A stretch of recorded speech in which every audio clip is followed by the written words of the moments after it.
Domestic intelligence operation conducted in the United States between 1967 and 1973 and designed to identify and monitor anti-war organizations and individuals and to provide information on persons of interest traveling abroad. In 1967, the Central Intelligence Agency, responding to a directive from President Lyndon B. Johnson, began operating an internal surveillance program that was tasked with uncovering potential links between the anti-war movement and foreign governments.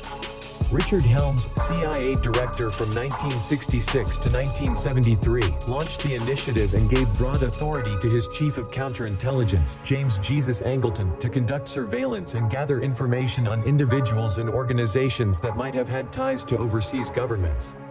To carry out his mandate, Angleton used a wide variety of already in place CIA personnel and operations, including the use of foreign agents and offices. Upon the advent of the Richard M. Nixon administration in 1969, all domestic surveillance relating to dissent and anti-war activities were brought under the chaos umbrella.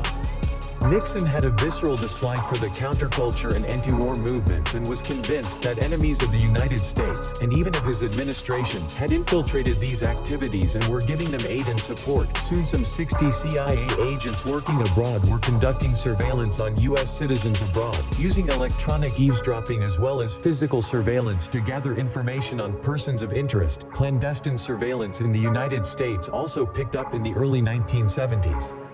Operation Chaos kept close tabs on groups such as Women's Strike for Peace, Students for a Democratic Society, and the Black Panthers, among many others. The purview of Operation Chaos quickly spun out of control, however, and the CIA began conducting surveillance on groups and individuals who did not have any direct links to the anti-war movement. The women's liberation movement had become a target by the early 1970s, as had the Jewish organization B'nai B'rith. Indeed, the CIA even targeted the Israeli embassy to determine if B'nai B'rith had any links to the Israeli government. Reportedly, the agency was so intent on monitoring correspondence from the Israeli embassy that it formed its own bogus trash removal company, which allowed it to sort through discarded mail.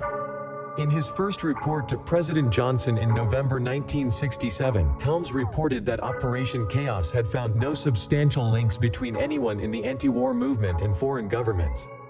The 5 reports that succeeded this one all drew the same basic conclusion, yet the CIA's activities were not only extended but broadened, especially during Nixon's first term. By the time chaos was ended in 1973, it is estimated that the CIA had compiled 7,000 files on individual Americans and 1,000 files on various groups and organizations. Furthermore, a list of some 300,000 Americans had been compiled, presumably as persons of interest, although there was little information on them. All of this domestic espionage had been conducted without Americans' knowledge or permission. As the Watergate scandal unfolded in 1973, laying bare the excessive secrecy and dirty tricks of the Nixon White House, Operation Chaos was liquidated. Indeed, the Nixon administration feared that if the operation was revealed, the administration's already tenuous hold on power might be undermined entirely. But chaos did not stay secret for very long.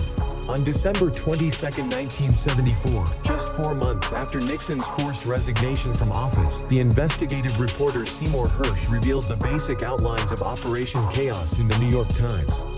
In the immediate aftermath of the Watergate scandal, the revelation sparked bipartisan outrage and triggered several investigations. The following year, U.S. Representative Bella Abzug conducted an investigation via the House Subcommittee on Government Information and Individual Rights. The revelations coming from the hearings were troubling to all and triggered a larger investigation, the U.S. Commission on CIA Activities within the United States, also known as the Rockefeller Commission, chaired by Vice President Nelson Rockefeller. After the specifics of Operation Chaos and other CIA activities had come to light, the government and especially the CIA attempted to downplay the impact of the CIA's programs on civil liberties. Dick Cheney, then President Gerald R. Ford's deputy chief of staff, warned that the commission should resist congressional attempts to encroach on executive branch prerogatives. George H.W. Bush, CIA director in the last days of the Ford administration, downplayed the commission's findings, saying only that Operation Chaos resulted in some improper accumulation of material on legitimate domestic activities.